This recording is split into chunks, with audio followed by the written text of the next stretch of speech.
Assalamualaikum. I'm Dr. Asfandyar Khanzada, and today we will be discussing something about cough. Cough is a common respiratory symptom which most of the people don't notice, but when it goes in increasing pattern, then they notice and visit pulmonologist. So there are a few important and few local causes of cough, which is acute lung infection, smoking, asthma, and lung CA. These are the four. Whenever a person comes to you with a cough, these are the four differential which you are supposed to have in your mind.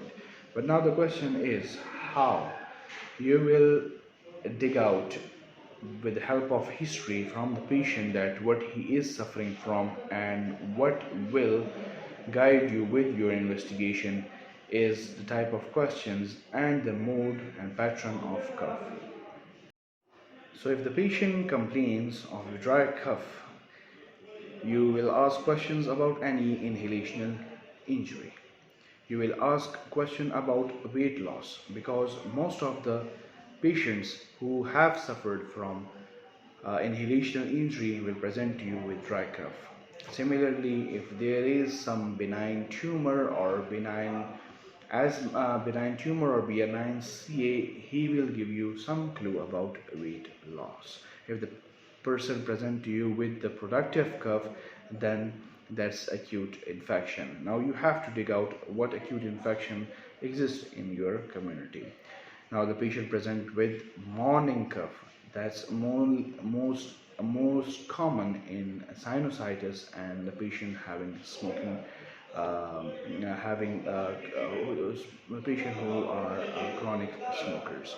The patient have night time cough, nocturnal cough, then you may suspect ischemic heart disease and asthma, because most of the patient have suffering from asthma will present to you with a nocturnal cough, which is mostly dry, and if we associate it with infection, then can be productive. And if the cough is positional, then you may suspect some esophageal disorder, or there may be underlying abscess. But the thing is, whenever you encounter such patient, these are the leading questions, no doubt. But physical examination, which we will be teaching and talking in some other videos, that's very important. It will give you the further clue, and once you get to the 80% of diagnosis, 20% of further confirmed diagnosis will be further by investigation, which may include blood work and radiology department. Thank you for watching, and stay tuned for more informative lectures and short videos. Thank you.